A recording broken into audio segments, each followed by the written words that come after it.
So hello everyone, house the जोश। I hope कि हाँ ही होगा क्योंकि रेलवे ग्रुप डी का वैकेंसी जो है आ चुका है ऑफिशियल नोटिफिकेशन। और आज 21 जनवरी है। परसों से इसका फॉर्म जो है भरना शुरू हो जाएगा। तो रेलवे ग्रुप डी के बारे में हर एक चीज़ इस वीडियो में मैं डिस्कस करूँगा। अगर आप ये पूरा वीडियो देखोगे तो ना तो आपको सिलेबस का सोचना पड़ेगा कि सिलेबस क्या होगा, कैसे पढ़ना है, ना तो आपको फ़ी वगैरह सब जो भी हर चीज़ मैं क्लियर कर दूँगा कि कितने फ़ी लगेंगे, कितना एज होगा, एज रिलैक्सेशन किसके लिए है, ठीक है, सिलेबस क्या है, हर एक चीज़ मैं इस वीडियो में क्लियर कर दूँगा। ठीक है? तो चलिए स्टार्ट करते हैं इस वीडियो को। ऐसे यहाँ पे government of India ministry of railways railway requirement board RRB detailed centralised employment notification 8/2024। ठीक है? तो और ये जो है लेवल 1 का है, आप लोग इस चीज़ को जान ही रहे हो। तो यहाँ पे क्या देखना है हमें कि जो इम्पोर्टेंट है वो मैं बता रहा हूँ यहाँ पे कि ऑनलाइन रजिस्ट्रेशन जो है वो आपका 23/1/2025 यानी कि परसों से डेट को याद रखिएगा। और लास्ट डेट है 22/2/2025 यानी कि 22 फरवरी। तो कोशिश कीजिएगा कि शुरू में ही फॉर्म फिल कर लें, मतलब जनवरी तक कर लें। जो बचे होंगे वो फरवरी तक जाइएगा, लेकिन 15 फरवरी तक कर ही लीजिएगा, बिकॉज लास्ट में जाके फिर सर्वर वगैरह सबका खेला हो जाता है। आ, उसके बाद ये है आपका पेमेंट का 23/2/25 से 24/2/25 तक। ठीक है? और उसके बाद आपका date and time for modification window for correction in application for with payment of modification fee जो है 25 से 6/3। अच्छा, ये चीज़ यहाँ पे बढ़िया दे दिया है कि आप अगर कोई कोई भी या किसी भी प्रकार का गलती किए हैं फॉर्म भरने में, जैसे मान लीजिए आधार कार्ड में किसी का नाम कुमार है, ठीक है? और आपका क्या कहते हैं सर्टिफिकेट में या आपने नाम कुछ और लिखा है, ठीक है? तो वहाँ पे आप करेक्शन कर सकते हैं, या फिर एज जो भी चीज़ें होता है वो आप करेक्शन कर सकते हैं। और इसके लिए भी इनफ टाइम दिया गया है कि 25 फरवरी से लेकर के आपको 6 मार्च तक टाइम दिया है। ठीक है? उसके बाद आपका लेवल 1 का है। ठीक है? और यहाँ पे पोस्ट की बात कर लें, 1 मिनट। तो ये various post in level 1 of 7 CPC पे मैट्रिक्स। ठीक है? एलिजिबिलिटी क्राइटेरिया जो है पहले आप लोग के मन में होगा कि आईटीआई है या फिर मैट्रिक है, तो मैं क्लियर कर देता हूँ कि मैट्रिक वाले भी इस फॉर्म को भर सकते हैं, आईटीआई भी है तो वो भी भर सकते हैं। आपका इनिशियल पे 18,000 होगा। और medical standard as per annexure A and as जो है आपका 18 से 36 है। टोटल वैकेंसी आपका 32,438 है। तो ये जो बातें हो रही थी कि 64,000 है या 68 है या 1 लाख प्लस होगा, ऐसा कुछ नहीं है। फिलहाल 32,438 वैकेंसी है। अब बात ये है कि क्या वैकेंसी बढ़ेगा, तो एएलपी हो या फिर आपका टेक्नीशियन हो उसमें भी वैकेंसी जो है इंक्रीज किया था बाद में। तो आप लोग फॉर्म भरो और उम्मीद है कि इंक्रीज होगा। ठीक है? और अप्रॉक्स 50K के आसपास वैकेंसी इंक्रीज होके जाएगा, क्योंकि फिर 2025 में भी और वैकेंसीज आने हैं, क्योंकि आरआरबी ने अपने कैलेंडर को जारी किया था। ठीक है? उसके बाद इम्पोर्टेंट इंस्ट्रक्शन, ठीक है, रजिस्ट्रेशन, तो ये चीज़ है।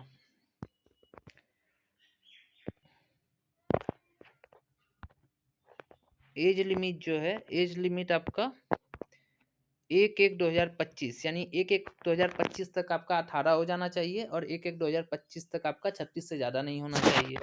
ठीक है?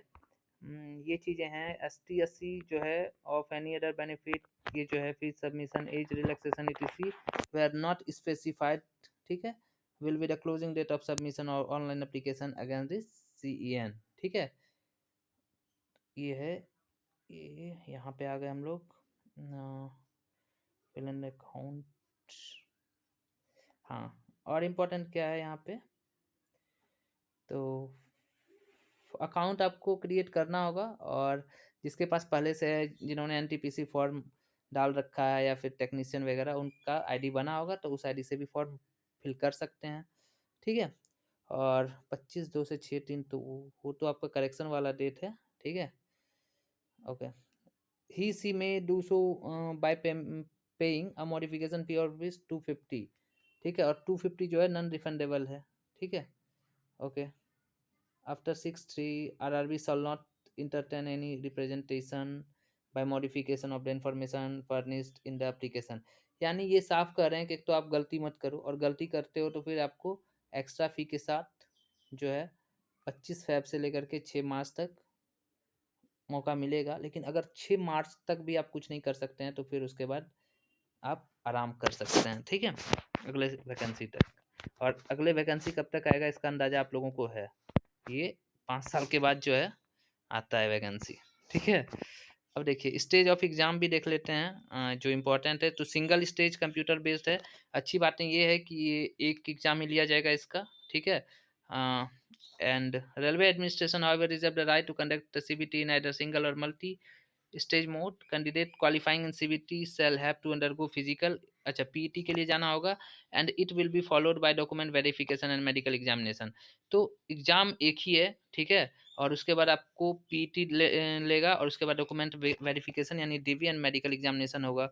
कॉल लेटर जो है candidate will have to download the city and date information, आपको वही 10 दिन के पहले सब मिलेगा कहाँ आपका एग्जाम है, ठीक है। नॉर्मलाइजेशन मार्क्स जो है will be normalized for all the stage of exams involving multiple session, ठीक है भाई, ठीक है। और ये फिजिकल फिटनेस टेस्ट का क्या है, तो Y short listing of candidate for PET shall be done at the rate of 3 times of the vacancy. अब क्या है कि जितना भी वैकेंसी है, मान लीजिए 32,000 वैकेंसी है, तो 96,000 जो है लड़के को पीईटी के लिए बुलाया जाएगा, ठीक है। 3 टाइम्स यही हो गया। The short listing for PET will be based on the merit of the candidate of this CBT. Marks will be normalized for CBT involving multiple session. अब शॉर्ट लिस्टिंग ऑफ कैंडिडेट जो है ये क्या कैसे होगा भाई, तो DB and medical examination shall be done railway RRC wise at rate of 1:1 of the vacancy for that railway RRC which shall be based on their merit in CBT and qualification in PT, ठीक है। The shortlisted candidate for DB shall be informed through official RRC website as well as via SMS and email। और जिसका CBT और PET निकल जाएगा उनको DB के लिए ईमेल पे RRC के वेबसाइट पे या फिर उनको मैसेज के थ्रू बता दिया जाएगा, ठीक है। और कॉल लेटर मतलब उसी के थ्रू, ताकि आप DB के लिए अपेयर हो सके। नेगेटिव मार्किंग जो है वो आपका 1/3 है, ठीक है। ये चीज़ भी क्लियर है कि 1/3 बोले तो अगर आप 3 क्वेश्चन गलत करते हैं तो आपका 1 नंबर कट जाएगा, ठीक है,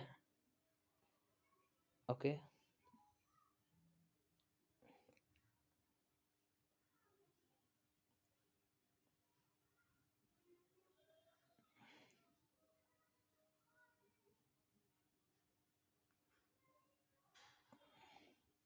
उसके बाद क्या बोल रहा है कि कैंडिडेट को सिर्फ मैट्रिक का ही सर्टिफिकेट डालना है, name, father name, date of birth, और खास स्कूल का सर्टिफिकेट और मैट्रिक का सर्टिफिकेट, और सेम IIT वाले के लिए भी है, ठीक है।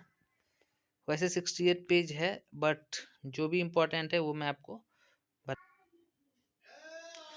एग्जामिनेशन एग्जामिनेशन फ़ी की बात कर लें यहाँ पे, तो आपको जितने भी जनरल कैंडिडेट हैं, ठीक है, जनरल EWS ये, उनको उनसे जो है 500 लिया जाएगा, और एग्ज़ाम के बाद जो आपका 400 लौटा दिया जाएगा। और फिर PWD वगैरह फीमेल हो गई, ट्रांसजेंडर हो गया, एक्स सर्विसमैन हो गया, SC ST हो गया, कौन कौन, अच्छा, हाँ, तो ये EBC है ना, EBC को बोल रहा है कि EWS के साथ कंफ्यूज नहीं होना है, कि मतलब EWS को 250 नहीं देना है भाई, EWS को भी 500 ही देना है। वो अलग बात है कि आपको 400 मिल जाएगा वापस, ठीक है। And this fee of ₹250 shall be refund in due course duly deducting bank charges as applicable on appearing in CBT। तो यहाँ पे क्या बोल रहा है ये कि पहला चीज़ तो ये कि EBC को आप EWS मान के 250 लेके नहीं चलिएगा। पहला आपको ये है कि 500 आपको देना होगा अगर आप जनरल कैंडिडेट हो या फिर EWS हो। बाकी जितने भी फीमेल हैं, SC ST हैं, माइनॉरिटी हैं, PWD हैं, या फीमेल हैं, ट्रांसजेंडर हैं, या एक्स सर्विसमैन हैं, इन सबको 250 रुपया देना होगा, ठीक है, ओके। एक रिक्वायरमेंट प्रोसेस देख लें तो पहले आपका, जैसा कि बताया मैंने, CBT होगा, फिर PET होगा, फिर DB होगा, फिर ME होगा। मतलब computer based test, physical efficiency test, document verification and medical examination, ठीक है। अब सिलेबस, हाँ, सिलेबस जो है बिल्कुल चेंज नहीं हुआ है भाई। सिलेबस वही है आपका। जनरल साइंस 25 क्वेश्चन, मैथमेटिक्स आपका 25 क्वेश्चन, और आपका general intelligence and reasoning 30 question, और general awareness and current affair आपका 20 क्वेश्चन। ठीक है, तो ऐसा हिंट मैं दे सकता हूँ कि 12 से 15 आपका करंट अफेयर ही आ जाएगा इसमें। बाकी आपको मैथ्स और रीजनिंग का प्रिपरेशन तगड़े ढंग से करना है। 65 मार्क्स तो नहीं, सॉरी 55 तो यही हो गए, एंड जनरल साइंस हो गए आपके 25, 80 एंड 20। तो टाइम आपका 90 मिनट दिया हुआ है, और 1/3 आपका रॉन्ग नंबर, रॉन्ग अगर मार्क मतलब रॉन्ग क्वेश्चन को टिक करेंगे तो 1/3 कटेगा। ये चीज़ मैंने ऊपर बता दिया है। ठीक है, उसके बाद अच्छा मिनिमम जनरल वाले को 40%, ईडब्ल्यूएस को 40%, 30% OBC and non creamy layer, SC ST, ये सबको 30% जो है ये मिनिमम परसेंटेज लाने ही होंगे। मतलब 40 नंबर तो आप अगर यूआर हैं, जनरल हैं, ईडब्ल्यूएस हैं, तो 40 नंबर तो 100 में आपको लाना ही होगा। ठीक है, 35 नंबर लाके सिलेक्शन के लिए सोच भी नहीं सकते हैं। मैथमेटिक्स, हाँ, अब मैं सिलेबस की बात कर लूँ तो number system, BODMAS, decimal, fraction, LCM, HCF, ratio and proportion, percentage, mensuration, time work, time distance, simple and compound interest, profit loss, algebra, geometry and trigonometry, elementary statistics, square root, age calculation, calendar, clock, pipes and system. अब मैं आपको यहाँ पे थोड़ा सा एक चीज़ बता देता हूँ जो इम्पोर्टेंट है मेरे पॉइंट ऑफ व्यू से। मैथ दो पार्ट में है, एक एरिथमेटिक है और एक एडवांस है। और आपको अरिथमेटिक ही रेलवे ग्रुप डी के लिए, अगर आप रेलवे ग्रुप डी का प्रिपरेशन कर रहे हैं तो आपको सिर्फ अरिथमेटिक ही पढ़ना है। ठीक है, अभी फिलहाल मैं ये नहीं बोल रहा हूँ कि आप यहाँ पे ज्योमेट्री, अलजेब्रा और ट्रिग्नोमेट्री है, तो मैं ये नहीं बोल रहा हूँ कि एडवांस को पूरा साइड करके ही चलेंगे हम लोग, ऐसा नहीं कर सकते हैं। मैं इसलिए बोल रहा हूँ क्योंकि आपका 25 क्वेश्चन मैथ में था ना, तो 25 क्वेश्चन में से 17 to 18 क्वेश्चन ना आपका अरिथमेटिक से ही आएगा, और बाकी अलजेब्रा, ट्रिग्नोमेट्री और ज्योमेट्री, ये 3 से अगर क्वेश्चंस आएंगे भी तो डायरेक्ट फार्मूला बेस्ड आएंगे। ठीक है, डीप में तो आएगा नहीं, एकदम बेसिक वाला क्वेश्चन आएगा, वो कर ले जाओगे आप लोग। ठीक है, हाँ, उसके लिए एक बार तो पढ़ना होगा, ऐसा ये नहीं बोल रहा हूँ, लेकिन हाँ, फोकस करके अरिथमेटिक को पढ़ो। और अरिथमेटिक को अगर पूरा ढंग से पढ़ लेते हो, इसका सिर्फ फार्मूला देख लेते हो, तो 25 में जो नॉर्मल बच्चा है, नॉर्मल एस्पिरेंट है, वो भी 22+ ला देगा। ठीक है, उसके बाद है रीजनिंग। रीजनिंग है आपका 30 मार्क्स का, और रीजनिंग आपको पता है कि अगर रीजनिंग आप अच्छे से तैयारी करके गए तो आराम से 27-28 तक पहुंच सकते हैं। और ये दो ऐसा है, मैथ और रीजनिंग।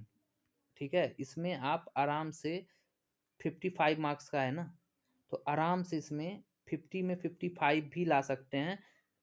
और अगर अगर 55 नहीं ला सकते हैं तो 50 से कम तो बिल्कुल नहीं लाइएगा, और अगर इससे कम लाते हैं तो फिर आप अपने मन से सिलेक्शन वाला जो है ना, क्योंकि कंपटीशन बहुत ज़्यादा बढ़ गया, वहाँ से निकल जाइएगा। फिर जनरल साइंस है आपका, है physics, chemistry and life science. 10th के लेवल का है, सीबीएसई का, आपने अगर पढ़ा है फिजिक्स, केमिस्ट्री, बायो, तो वहीं से आपका 25 क्वेश्चन साइंस से आने वाला है, उससे बाहर नहीं जाएगा। Science, technology, sport, culture, personality, economics, politics and other subject जो है उससे आपका आने वाला है क्या, जनरल अवेयरनेस। मैंने आपको ऑलरेडी बता रखा है कि 12 से 15 क्वेश्चन आपके यहाँ पे करंट अफेयर के रहेंगे, कहने का है जनरल अवेयरनेस। ठीक है, तो ऐसे भी लिखा हुआ है कि general awareness on current affair, तो आपको करंट अफेयर अपडेट करना होगा।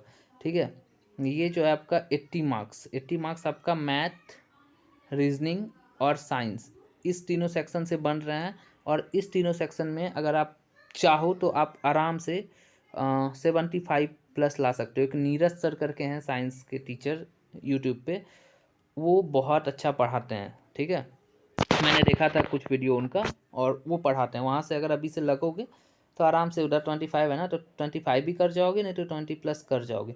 और ऐसा नहीं है कि करंट अफेयर नहीं बनेगा। ठीक है, करंट अफेयर 6 मंथ का देखने से रेलवे का हो जाता है, एसएससी नहीं है ये। एसएससी तो 3 साल, 4 साल, 5 साल।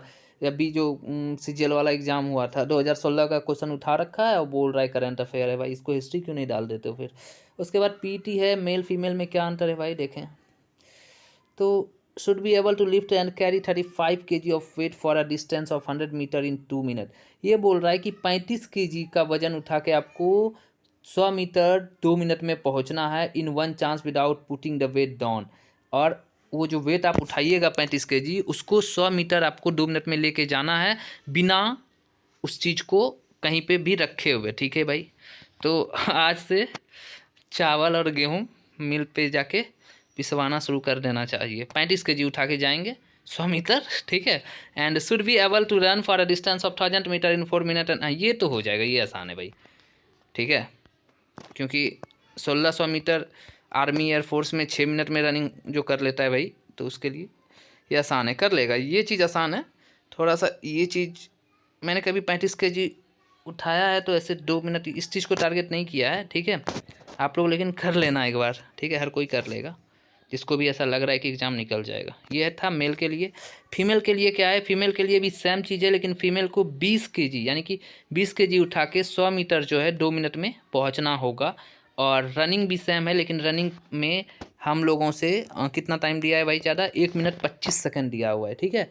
यहाँ पे 5 मिनट 40 सेकेंड में डिस्टेंस कवर करना है, ठीक है। पीटी भी मैंने क्लियर कर दिया। इस वीडियो को अगर आप कंप्लीट देख लेते हैं ना, या जो भी यहाँ तक आए हैं देखते हुए, ये वीडियो थोड़ा बड़ा ज़रूर बना है, 20 मिनट 16 मिनट का, लेकिन इसमें मैंने हर एक चीज़ क्लियर कर दिया है, ठीक है। ओके,